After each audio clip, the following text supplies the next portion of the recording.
ስለዚህ እንደምታስታውሱት ባለፈው በእግዚአብሔር መገኘት ውስጥ መኖር ብለን ክፍል 1 ተመልክተናል። በዛን ቀን እንደመነሻ ያየነው መዝሙር 16 ከ8 እስከ 11 ላይ መነሻ አድርገን ዳዊት በዛም ቦታ እግዚአብሔርን በፊት ያየዋለው፣ ሁሉ ጊዜ እግዚአብሔርን በፊት ያየዋለው፣ እንደገና ደግሞ እሱ በቀኝ ስለሆነ አልታወክም አልናወጥም፣ እኔ ረጋ ብዬ ሰከን ብዬ እቆማለሁ ያለው ነገር ተመልክተናል። የምናስተውል ሰዎች ካለን ይሄ እግዚአብሔር ደግሞ ምን አለ?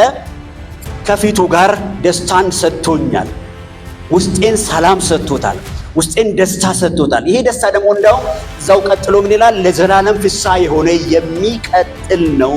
ለዛሬ የሚሰጥ ደስታ ብቻ ሳይሆን የሚቀጥል ደስታ ሰጥቶኛል የሚለውን ተመልክተን እዛን ቀን ጨርሰናል። ስለዚህ ከዳዊት ሕይወት የተማርነው በእግዚአብሔር መገኘት ውስጥ እሱ ከተለማመዳቸው በእግዚአብሔር መገኘት ውስጥ ያሉትን ነገሮች ተመልክተናል። በፊት ያየዋለሁ፣ በቀኜ ሆኖልኛል፣ አልታወክም፣ ከፊቱ ጋር ደስታን አጠግቦኛል። ስለዚህ ደግሞ ምን አለ? ይሄ ደግሞ የዘላለም ፍስሐ ነው። ይሄ ደስታ ደግሞ ዛሬ በዚህ በ70 ዓመት ብቻ የማጣጥመው ደስታ ብቻ ሳይሆን የሚቀጥል ዘላቂ የሆነ ፍስሐ አለበት፣ ደስታ አለበት ብሎን ስለዚህ በዛ በእግዚአብሔር መገኘት ውስጥ የሚገኙትን ነገሮች በትንሹ ለማየት ሞክረናል። ዛሬ ደግሞ አለፍ ብለን ይሄ የእግዚአብሔር መገኘት ውስጥ ደግሞ እንዴት ነው የምንቆየው? እንዴት እዛ መሰንበት እንችላለን? የእግዚአብሔር መገኘት እንደዚህን ጥቅሞች ካሉት ይሄ በእግዚአብሔር መገኘት ውስጥ እንዴት መቆየት እንችላለን የሚለውን ከዚህ ካነበብኩት ከዮሐንስ ወንጌል ምዕራፍ 15 ላይ ተነስተን እንመለከታለን። በዚህ ክፍል ውስጥ ስትመለከቱ ይሄ ቃል የተጻፈው በተለይ ዮሐንስ 13 እስከ 17 ስታነቡ እዛን ቀን ወይም ደግሞ በዛ ወቅት የነበሩት 11 ናቸው የፕሮግራሙ ተካፋዮች። ይሄ ትምህርት የተሰጠው ዮሐንስ 13 እስከ 17 ስታነቡ ይሁዳ ከሄደ በኋላ ነው። ይሁዳ መሸኛ ወስዶ በራሱ ጉዳይ ከሄደ በኋላ ምን አደረገ? ኢየሱስ ክርስቶስ 11ን ነው ያስተማረው። 11ን ከዮሐንስ 13 እስከ 17 ካስተማራቸው ትምህርት ውስጥ አንደኛውን ትምህርት እንመለከታለን። ይሄ ትምህርት ደግሞ በዚህ በመሐከለኛው ከ13 እስከ 17 ሲያስተምር 15ኛው ላይ ይሄ ኢየሱስ ምን አላቸው? 11ን ብቻ የቆረጡትን ብቻ ደቀ መዝሙር የሆኑትን ብቻ መንገድ ላይ የማይክዱትን ቁርጥ ቀን የሆኑትን ልጆች ምን ብሎ አስተማራቸው? እኔ ምን ብሎ ይጀምራል? እውነተኛ የወይን ግንድ እኔ ነኝ። ለምንድን ነው የወይን ግንድ ብቻ ያላለው? እውነተኛ ብሎ ይጀምራል። ፕሪፊክስ አስቀምጦ ይጀምራል። ሌላው ጋር ብሉይ ኪዳኑ ስታነቡ በመዝሙር 80 ውስጥ ስታዩ እዛም ቦታ ላይ ዳዊት እንደዚህ ይላል ለሕዝቡ ሲጸልይ የወይን ግንድ ከግብፅ አመጣህ ይላል። የወይን ግንድ ከግብፅ አምጥተህ ምን አድርግ? ተከልክ። አይዛብን ካባረርካቸው በኋላ የወይን ግንድን አምጥተህ ተከልክ። ማን ነው ከግብፅ ተነቅሎ መጥቶ የሆነ ቦታ የተተከለው? የእስራኤል ሕዝብ። እነሱ ምን ተብሏል? የወይን ግንድ ብሏል። እንደውም ስለ እነሱ ይጸልያል በዛ ቦታ ላይ ስትመለከቱ። ኢሳይያስም ደግሞ ኢሳይያስ 5 ላይ በምናነብበት ጊዜ እግዚአብሔር ስለ ወይን እርሻዬ ፍረዱኝ፣ ለወይን እርሻው ያላደረኩት ነገር ምን አለ? ብዙ ተንከባክቤያለሁ፣ የሚደረገውን ሁሉ አድርጌያለሁ፣ ግን ከወይን ማሳው የሚገኘውን ፍሬ የጠበቅኩትን አላገኘውም ብሎ ይናገራል። በዛ ቦታ ላይ ምን ይላል? እግዚአብሔር ለሕዝቡ የወይን ቦታው ማን ነው ይላል? የእስራኤል ቤት ነው። ስለዚህ እግዚአብሔር ሕዝቡን የወይን ግንድ አድርጎ ቆጥሮታል በብሉይ ኪዳን። ስለዚህ እነዚህ አይሁዶች ጋር መጥቶ ኢየሱስ ሲናገር እኔ ብሉይ ኪዳን ውስጥ እንደተባለው ተራ የሆነ የወይን ግንድ አይደለም፣ በእስራኤል ሕዝብ የተወከለውን አይደለም። እኔ የትኛው ነኝ አለ? እውነተኛው መፍትሄ ሊሆን የሚችለው እውነተኛው ነኝ። እንደ ባለፈው አይነት የወይን ግንድ አትቁጠሩት። የትኛው ነኝ? እውነተኛው። የትኛው? አንድ ብቻ። የትኛው? አንድ አማራጭ ብቻ ያለው ወይን ግንድ ነኝ ይላቸው። ለምንድነው ይሄን ምሳሌ የተጠቀሙ ብለን ስንመለከት የእስራኤላውያንን ታሪክ ስታጠኑ በተለይ ደግሞ እነዚህ አይሁዶች በምን የተለመዱ ናቸው? በብዛት ከእርሻ ጋር የተያዘ ህይወት ያላቸው፣ ከእርሻ ጋር የተያዘ ማህበራዊ ህይወት አላቸው። ስለዚህ ለእስራኤላዊ ሰው ወይም ደግሞ ለአይሁድ ሰው ስለ ወይን እርሻ መናገር ከባድ ነው?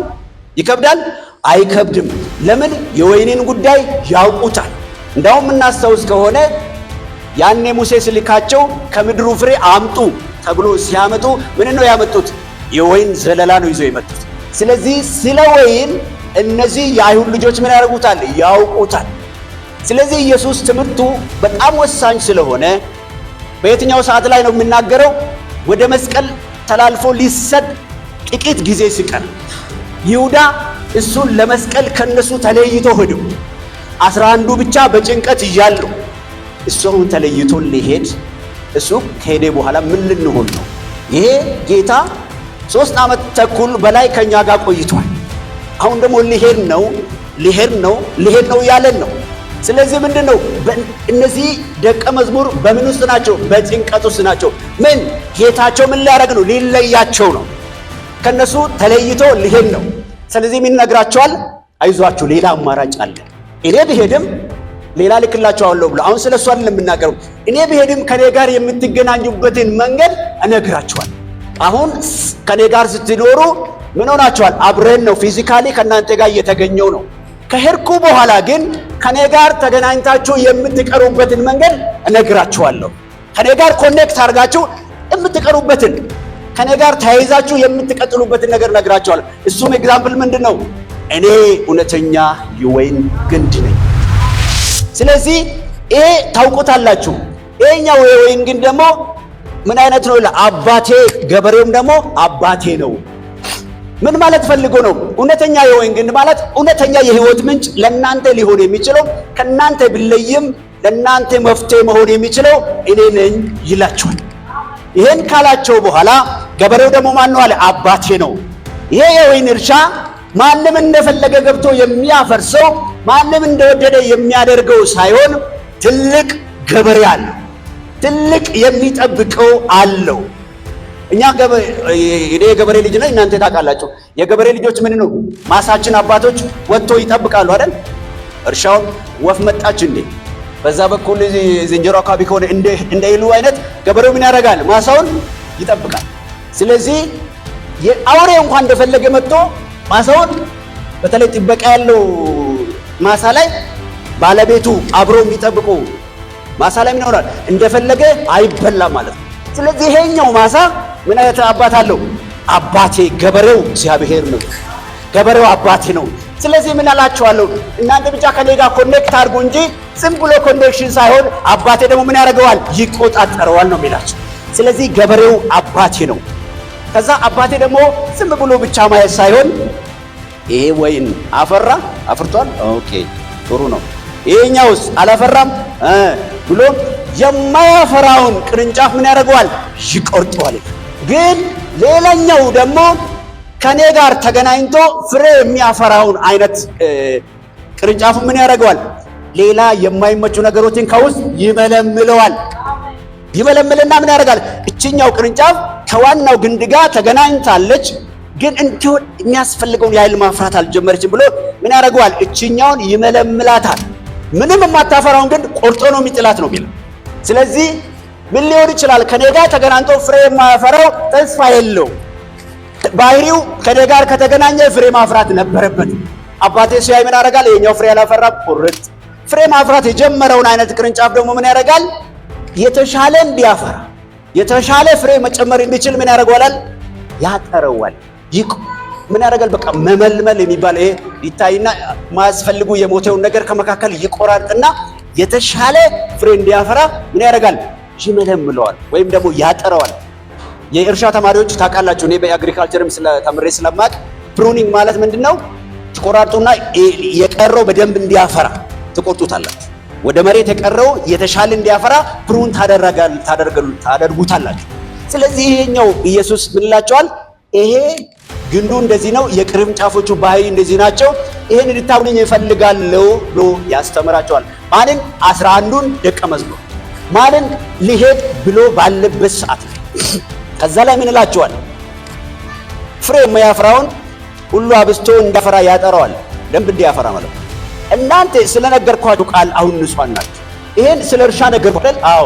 እናንተ ግን ስላስተማርኳችሁ ቃል ይላችኋል። ስለነገርኳችሁ የእግዚአብሔር ቃል ንጹሐን ናችሁ ማለት ጠርታችኋል።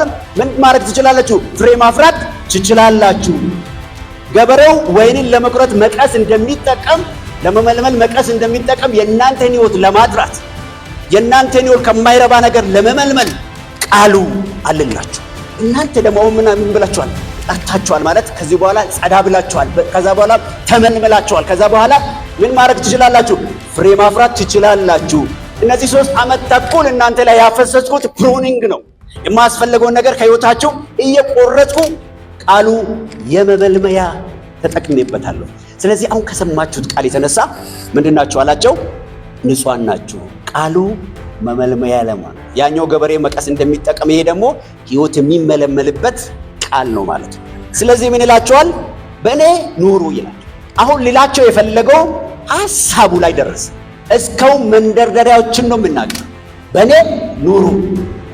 አሁን 3 ዓመት ምናምን አብረን ቆይተናል። አዎ እኔ ስሄድ እናንተ ወደ እርሻችሁ መመለስ ሳይሆን ምን አድርጉ? በእኔ ኑሩ ሊላቸው የፈለገው ይሄ። በእኔ መገኘት ውስጥ ተገኙ። እኔ በሚፈልገው አይነት ሕይወት ውስጥ ተገኙ። እኔ ብሄድም እናንተ ምን አድርጉ? በእኔ ኑሩ። እናንተ በእኔ ከኖራችሁ እኔ ደግሞ ምን አደርጋለሁ? እኔ በእናንተ ነው የሚላቸው። በእኔ ኑሩ እኔም በእናንተ። እናንተ በእኔ መኖር ስትጀምሩ፣ እናንተ በዚህኛው የወይን ግንድ ላይ ተጣብቃችሁ መኖር ስትቀጥሉ፣ እኔ ምን አደርጋለሁ? በእናንተ እኖራለሁ። ምንን ማለት ነው? አብረን እንኖራለን። ምን ማለት ነው? እናንተ በፊዚካሊ እኔ ቢሄድም በእናንተ መገኘት ውስጥ በእኔ መገኘት ውስጥ እናንተ መኖር ከጀመራችሁ እኔ ራሴ ከእናንተ ጋር እኖራለሁ። በአካል ቢሄድም በመንፈስ እኖራለሁ፣ ከእናንተ ጋር እኖራለሁ ነው ያላችሁ። በእኔ ኑሩ እኔም በእናንተ አደርጋለሁ። ቅርንጫፍ በወይኑ ግንድ ምሳሌ ነግራችኋለሁ አይደል? ይላችኋል። አዎ። ስለ ወይኑ አወራሁላችሁ። አዎ። ቅርንጫፍ ታውቃላችሁ አይደል? አዎ። ቅርንጫፉ ከራሱ ምን ማድረግ አይችልም? ፍሬ ሊያፈራ እንዳይቻለው ይሄ ለእናንተ ማብራራት አያስፈልግም። እናንተ አይሁዶች ለት ስለ ወይንና ስለ ግንዱና ስለ ቅርንጫፉ ታውቁታላችሁ። ቅርንጫፍ ከግንዱ ከተለየ ፍሬ ማፍራት እንደማይችል እናንተ ደግሞ በኔ ባትኖሩ ምን አደረጉም? አትችሉም። ይሄኛው ምንድነው የሚላችሁ? ከኔ ጋር የመኖር አንዱ መስፈርት አልችልም ብሎ መጠጋት ነው። ገብቷችኋል? ቅርንጫፉ ከግንዱ ከተለየ ምን አደረገ? ፍሬ አያፈራም። ሲጠጋ ነው ከግንዱ ጋር ሲያያዝ ነው ፍሬ የሚያፈራው። ስለዚህ እናንተ ደቀ መዝሙሮች ይላችሁ ፍሬ ማፍራት ከፈለጋችሁ ቅርንጫፉ ከግንዱ ተለይቶ ፍሬ እንደማያፈራ ፍሬ ማፍራት ከፈለጋችሁ ከግንዱ ጋር ምን አድርጉ? ተጣበቁ። ከግንዱ ጋር ምን አድርጉ? ኮኔክት አድርጉ። ከግንዱ ጋር ምን አድርጉ? ተያዙ ነው የሚላችሁ። እኔን ቃል ሳጠና አንድ ነገር ትዝ አለኝ። ስለ ቴሌ ሁላችንም እናውቃለንና አንዳንድ ማስታወቂያቸው ላይ ምን ይላሉ? ስቴይ ኮኔክትድ ይላል። ምን ማለታቸው ነው? ከቴሌ ጋር ተገናኝታችሁ ቆዩ ይሉናል። ምን ማለት ነው? ስልክ ለመደወል ከፈለክ፣ ኢንተርኔት መጠቀም ከፈለክ፣ የትኛውም ዓለም አቀፋዊ ግንኙነት ማድረግ ከፈለጋችሁ ከኛ ጋር ኮኔክት አድርጋችሁ ምን አድርጉ? ቆዩ። ኢየሱስ በዚህ ቦታ ፍሬ ማፍራት ከፈለጋችሁ ከኔ ጋር ኮኔክት አድርጋችሁ ምን አድርጉ? ቆዩ።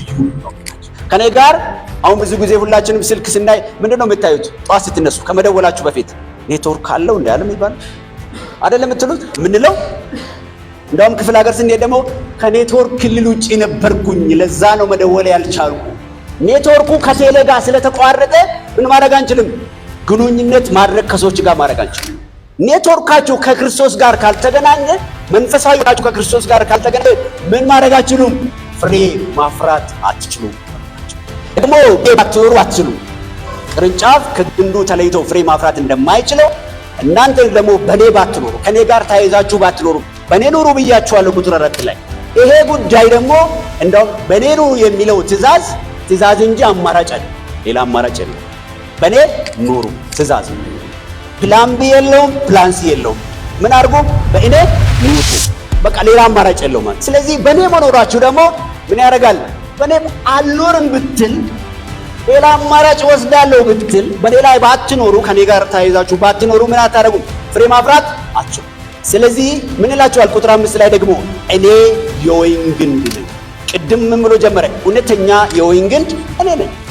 አማርኛውን አስተካክሎ ወይ ሐሳቡን አስተካክሎ እኔ የወይን ግንድ ነኝ፣ የእናንተን ድርሻ ግን አልነገርኳችሁም መሰለኝ። እናንተ ደግሞ ምንድን ናችሁ? እናንተ ደግሞ እስካሁን ለራሴ ብቻ አውርቼ ቀጠልኩኝ። አሁን ደግሞ ምን ይላችኋል? እናንተ ደግሞ ቅርንጫፎች ናችሁ ይላችኋል። ስለ ማንነታቸው እንዲረዱ ይነግራቸዋል። ያለ እኔ ምንም ልታደርጉ አትችሉምና እናንተ ምንድን ናችሁ? ቅርንጫፎች ናችሁ። ያለ እኔ ቅርንጫፍ ከግንዱ ተለይቶ ፍሬ ማፍራት መኖር እንኳን እንደማይችል እናንተ ደግሞ ከኔ ተለይታችሁ መኖር አትችሉምና በኔ የሚኖር እኔም በርሱ ብዙ ጊዜ ያፍራል። በኔ የሚኖር ከኔ ጋር ተያይዞ ሕይወቱን የሚቀጥል እርሱ ብዙ ፍሬ ያፈራል። በኔ የማይኖር ግን እያለ ይቀጥላል። ስለዚህ ከዚህ ክፍል ምን እንመለከታለን? ከዚህ ከተማር ነው ከዚህ ከዛሬው ከዮሐንስ 15 ላይ እውነተኛ የወይን ግንድ እሱ እንደሆነ እንረዳለን። ደስ የሚለው እሱ ምን አይነት ነው? እኔ ማለት የሚችል ለሙሴም ሲገለጥ እኔ ብሎ ነው የጀመረው እግዚአብሔር እኔ ብሎ። ስለዚህ ይሄ ኢየሱስ ምን አለ? እኔ እውነተኛ የወይን ግንድ እኔ ነኝ ብሎ ነገራቸው። ከዛ ይሄን ከተረዳን በኋላ ይሄ የወይን ግንድ ኢየሱስ እኔ የወይን ግንድ ነኝ ማለቱ ምንድነው? የወይን ግንድ ጉዳይ ያው ቀደም ብያቸዋለሁ፣ ጥቅሙን እስራኤላውያን ያውቁታል። ስለዚህ ይሄ ኮኔክሽን ወይ ደግሞ ይሄ ከወይኑ ጋር ማያያዝ የእርሻ ቦታ የቦታ ውስንነት ሳይሆን ዋና ከሆነው ጋር ከምንጩ ጋር ምን መገናኘት ይጠይቃል። ሕይወት ለማግኘት የሆነ ቦታ ጋር ማያያዝ ሳይሆን ከዋናው ከሕይወት ምንጭ ጋር ማያያዝን ያመለክታል። ብዙ ነገር ነግራቸዋለሁ። ኢየሱስ የተጠቀመው ለደቀ መዛሙርቱ በሚገባቸው ምሳሌ ነው የነገራቸው። ገበሬው አባቱ መሆኑ ምድር ላይ ያለው የወይን እርሻ ባለቤት እንዳለው እንዲያውቁት ነው። አንድ ብዙ ነገር ስለነገርኳችሁ ከዚህ ወደምንማረው ክፍል እሄዳለሁ። ዛሬ እነዚህን ክፍሎች በምንመለከትበት ጊዜ እሺ ኢየሱስ ክርስቶስ ደቀ መዛሙርቱን አስተምሯል። እነዚህ ደቀ መዝሙር 13 ዓመት በላይ ከሱ ጋር ቆይተው ሊሄድ ሲል ነገራቸው። ለእኛስ ምን ጥቅም አለው? ወደኛ ሕይወት ስናመጣው ክርስቶስ ምንድነው የምንረዳው? ክርስቶስ የሕይወት ብቸኛ ምንጭ መሆኑን ነው የምንረዳው። ክርስቶስ የሕይወት ብቸኛ ምንጭ መሆኑን አውቀን በየቀኑ በሱ ላይ ተያይዘን እንድንቆይ ነው። ቴሌ ስቴይ ኮኔክትድ እንደሚለው ሁሉ እኛም ደግሞ የኛ አማራጭ የሌለው የሕይወት ምንጭ ኢየሱስ መሆኑን አውቀን በየቀኑ ከሱ ጋር ሕይወታችንን አገናኝተን መቆየት ይጠበቃል። ኔትወርካችንን ስልክ ላይ ቼክ እንደምናደርገው ሁሉ የኛ ሕይወት ከክርስቶስ ጋር በየቀኑ መሆኑን ቼክ ማድረግ አለብን። አስተውላችሁ ከሆነ ቸርች ውስጥ አንዳንድ ጊዜ ሰዎች በሕይወታቸው ደከም ሲሉ የሚያቋርጡት ኮኔክሽን ነው የሚያቋርጡት። እንዴት ነው ወንድም ይብላችሁ ይቆ እኔ እኮ እየጸለይኩ አይደለም። ማንም እኮ አትጸልይ አላለው። ማንም አትጸልይ አላላትም። እየጸለይኩ አይደለም፣ ሰሞኑን ጥሩ ነገር ላይ አይደለሁም ይላል። ምን ማለት ነው? እየጸለይኩ አይደለም። ምን ተቋርጧል? ኮኔክሽን ተቋርጧል። መንፈሳዊ ነገራቸው ተቋርጧል። ስለዚህ ሰው የመጀመሪያው ኃጢአት በሚሰራበት ጊዜ የሚበላሸው ኮኔክሽኑ ይበላሻል። ከጌታ ጋር ያለው መስመሩ ይበላሻል። ጌታ የሚሰማው አይመስለው አይመስላትም። ስለዚህ ምንድነው ቶሎ መድኃኒት መውሰድ ያስፈልጋል። መስመር ስተን ከሆነ ቶሎ በንሳ ወደ መስመር መመለስና ኮኔክሽኑን ቼክ ማድረግ። እርግጠኛ ነኝ ስልክ ላይ ኔትወርክ ከጠፋ በጧት በቃ ነገ አልችልም፣ ማክሰኞ ግን በጧት የት ሄዳለሁ? ቴሌ ጋር ሄዳለሁ። ምን እንዲያደርግ? መስመሬ እንዲያልስልክ። ለምን? ኮኔክሽን አንዴ ከተበላሸ ከሰው ጋር መገናኘት አልችልም ብለን እንላለን። ወደ መንፈሳዊ ሕይወታችን ስንመጣ ኮኔክሽናችን መንፈሳዊ ግንኙነታችን ከጌታ ጋር ከተበላሸ ጸሎታችን ይበላሻል፣ ኮኔክሽናችን ይበላሻል። ስለዚህ ይሄ በጌታ መገኘት ውስጥ መኖር ከፈለገን ክርስቶስ የሕይወት ብቸኛ ምንጭ መሆኑን አውቀን በየቀኑ በሱ ላይ መደገፍ ያስፈልጋል። ኮኔክሽናችሁን ቼክ አድርጉ። ከጌታ ጋር ያለው ህብረታችን እንዴት ነው? ጧት ስትነሱ እሱን ቼክ አድርጋችሁ ስልካችሁን ቼክ እንደምታደርጉ ሁሉ መንፈሳዊ ነገራችንን ቼክ አድርጎ መውጣት ያስፈልጋል።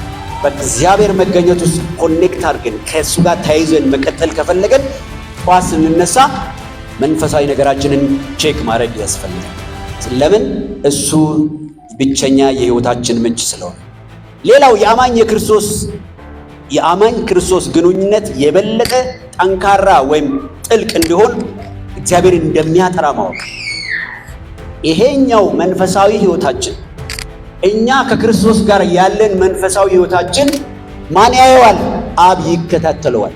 ያኛው የወይኑን እርሻ ወይም ደግሞ እርሻው የወይኑ ባለቤት ገበሬ አባቴ ነው እንደሚል ከጌታ ጋር ያለን መንፈሳዊ ህብረታችንን አማኝ ከክርስቶስ ጋር ያለው መንፈሳዊ ህብረት ማን ይከታተላል? አብ ይከታተላል። አብ ይከታተልና ፍሬ የማያፈራውን ያው እንደተባለ ያደርጋል። ፍሬ የሚያፈራውን ደግሞ ምን ያደርጋል? የተሻለ እንዲያፈራ ያደርጋል። ስለዚህ የሆነ የኔና የእናንተ ህይወት የሆነ ተራ ህይወት ሳይሆን የአማኝ የክርስቶስ ህይወት ግንኙነት አብ የሚከታተለውና የተሻለ ውጤት እንድናመጣ የሚፈልገው ነው።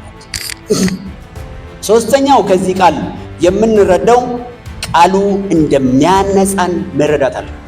እጃችን ላይ ያለው የእግዚአብሔር ቃል የማጥራት አቅም እንዳለው ከየትኛው ወንፊት የተሻለ ከየትኛው ማጣሪያ የተሻለ የእኛን ህይወት እያጠራ እየቀደሰ እያስተካከለ ምን እንድናደርግ የተሻለ ውጤት እንድናመጣ የተሻለ መንፈሳዊ ፍሬ እንድናጎለበት የሚረዳ እጃችን ላይ አለ። ያልተጠቀምነው በእያንዳንዳችን ቤት ያለ መጽሐፍ ቅዱስ አለ። በእያንዳንዳችን ቤት ያለ የእግዚአብሔር ቃል አለ። እሱ ቃል ደግሞ ምንድነው የሚያደርገው? ህይወታችንን ያንጻል፣ ህይወታችንን ያጠራል፣ ህይወታችን ለተሻለ መንፈሳዊ ህይወት እንድንኖር ያደርጋል። ቃሉ እንደሚያነጻን መረዳትና በየቀኑ ቃሉን መብላት ያስፈልጋል። በየቀኑ መብላት ብቻ ሳይሆን ቃሉን መታዘዝ ያስፈልጋል።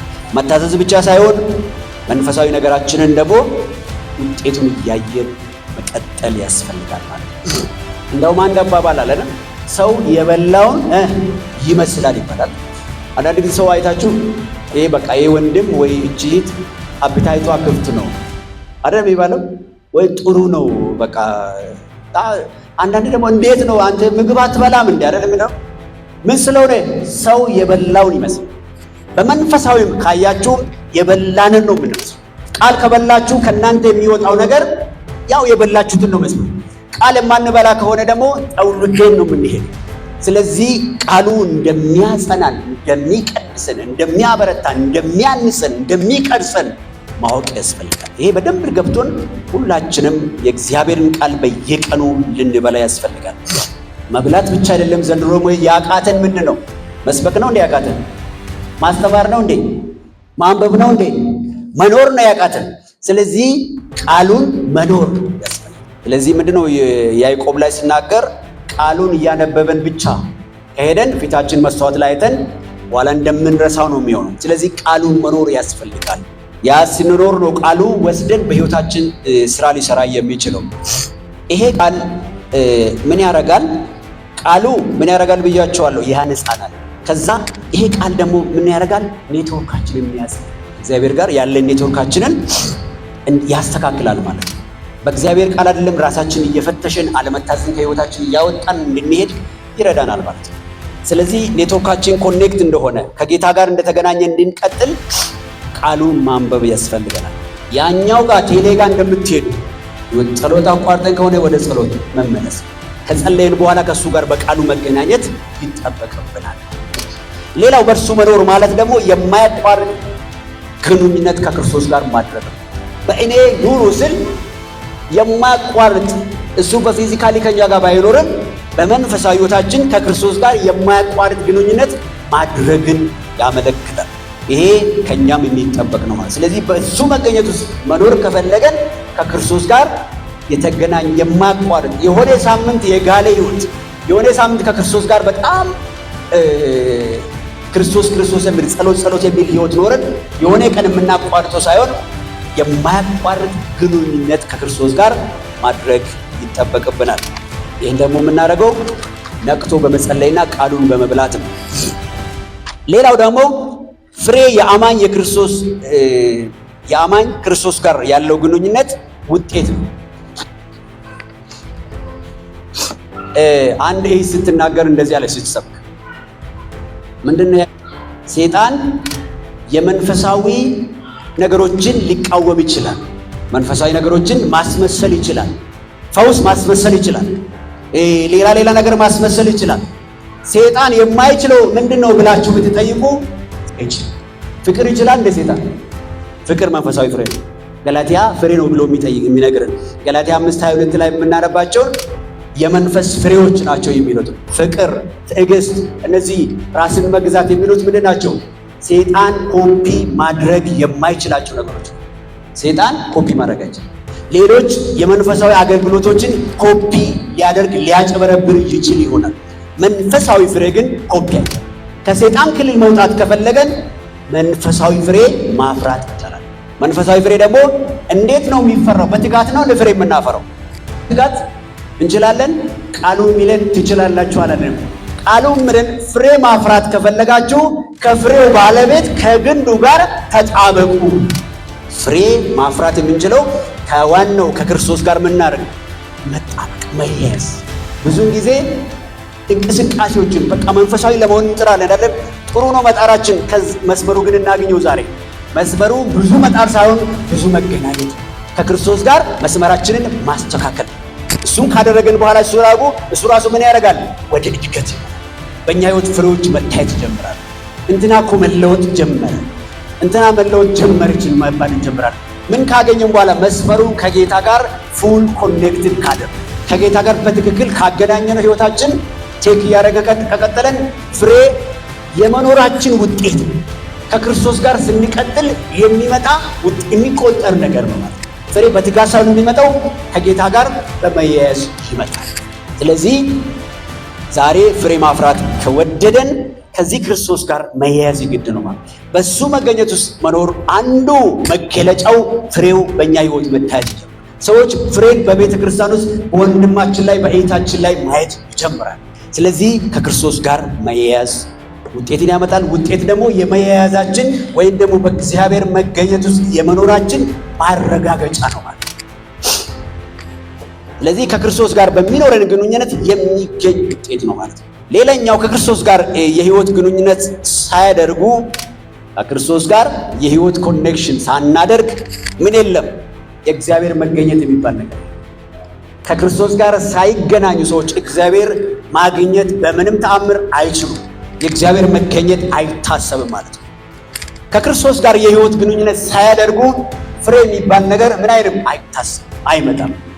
ከክርስቶስ ጋር የህይወት ግንኙነት ሳያደርጉ መንፈሳዊ ህይወት የሚባል ነገር አይኖርም ማለት ነው። እየኖርን ነው ማለት ሊችሉ ይሆናል፣ ግን ከክርስቶስ ጋር አስፈላጊ መንፈሳዊ ግንኙነት ሳያደርጉ መንፈሳዊ ህይወት መኖር አይችልም። ስለዚህ በእግዚአብሔር መገኘት ውስጥ መኖር እንደ ርዕሳችንም አድርገን የጀመረው የትምህርት በእግዚአብሔር መገኘት ውስጥ መኖር ማለት ህይወትን በየቀኑ ከክርስቶስ ጋር አገናኝቶ ማቆየት። በእግዚአብሔር መገኘት ውስጥ መኖር ማለት በየቀኑ ከክርስቶስ ጋር በተለይ ከዛሬ ትምህርታችን አውድ ማለት ነው ከክርስቶስ ጋር አገናኝቶ ማቆየት። ስቴይ ኮኔክትድ ነው። ከክርስቶስ ጋር ተያይዞ መቆየት፣ ከክርስቶስ ጋር ተያይዞ መሰንበት። የሆነ ጊዜ የሚቆራረጥ ኔትወርክ ሳይሆን በቃ የማያቋርጥ ሁል ጊዜ ፉል የሆነ መንፈሳዊ ኮኔክሽን ከጌታ ጋር ማድረግ ማለት። ይሄ ምን ይባላል? በእግዚአብሔር መገኘት ውስጥ መኖር የሚቻለው ያለ። ስለዚህ የእግዚአብሔር መገኘት ምስጢር እግዚአብሔርን መጎብኘት ሳይሆን ሕይወትን ከሱ ጋር ብዙ ሰዎች መንፈሳዊ ነገር ያለበት ጋር ሄደው ጎብኝቶ ይመጣል። እዛ ጋር የሆነ ነገር አለ ብሎ ሄደው ይመጣሉ። እሱ አይደለም ቁም ነገሩ። መንፈሳዊ መገኘት ውስጥ በግላችን መኖር ከፈለገን ምን እናድርግ? ከክርስቶስ ጋር በደንብ ኮኔክሽናችንን ዛሬ ቼክ እናጣብ። መንፈሳዊ ኮኔክሽን የማያደርጉ ሰዎችን እንድናቃለን ብትሉኝ፣ መንፈሳዊ ኮኔክሽን የማያደርጉ ከጌታ ጋር ጤነኛ ግንኙነት የማያደርጉ ሰዎች ምንድን ነው የምታገኙት? ፍሬ አታገኙባቸው። ፍሬ አናገኝባቸው። ሁለተኛውስ በጌታ ሳይሆን በራሳቸው ይታመናል። እኔ የሚል ስቴንሴንስ ይበዛቸዋል። እኔ እንደዚህ አድርጌ፣ እኔ እንደዚህ አድርጌ፣ እኔ እንደዚህ አድርጌ፣ እኔ ከበዛበት ኔትወርኩ ችግር አለ ማለት ነው። ስለዚህ አንደኛው የነሱ መገለጫ ኮኔክሽኑ ችግር ያለበት ሰው መገለጫው በራስ መደገፍ ይበዛል። ኢየሱስ ግን ለደቀ መዛሙርቱ በእኔ ትኖሩ አላቸው። ይሄኛው የመንፈሳውያን ባህሪ ነው ማለት ነው። ስለዚህ ይሄን ካለን በዚሁ የዛሬ ትምህርታችንን እናጠቃልላለን። ሐሳብ ይዛችሁልኝ ከሆነ ለመድገም ያህል ከዛሬ ትምህርት የተረዳነው ከክርስቶስ ሕይወት ብቸኛ ምንጭ መሆኑን ማወቅ፣ የአማኝ ከክርስቶስ ጋር ያለው ግንኙነት እየጠነከረ እንዲሆነው እግዚአብሔር እንደሚያጠራ እግዚአብሔር ሕይወታችን እንደሚከታተል ነው የተረዳነው። በመቀጠል ደግሞ ቃሉ እንደሚያንጸን መረዳት እጃችን ላይ ያለ ያልተጠቀምነ መሳሪያ እጃችን ጋር እንዳለ እሱን ነው የተማርነው። አራተኛ ላይ በእርሱ መኖር ማለት የማያቋርጥ ኮኔክሽን የማያቋርጥ ግንኙነት ማድረግ እንደሆነ ነው የተመለከትነው። የአማኝ ፍሬ ማለት ደግሞ የአማኝ ከክርስቶስ ጋር ያለው ሕይወት መገለጫ መታወቂያ እንደሆነ ነው የተመለከትነው። እነዚህ በሕይወታችን ሊኖሩ የሚገቡ ነገሮች መሆኑን ተረድተናል ብዬ አስባለሁ። ይባርካችሁ።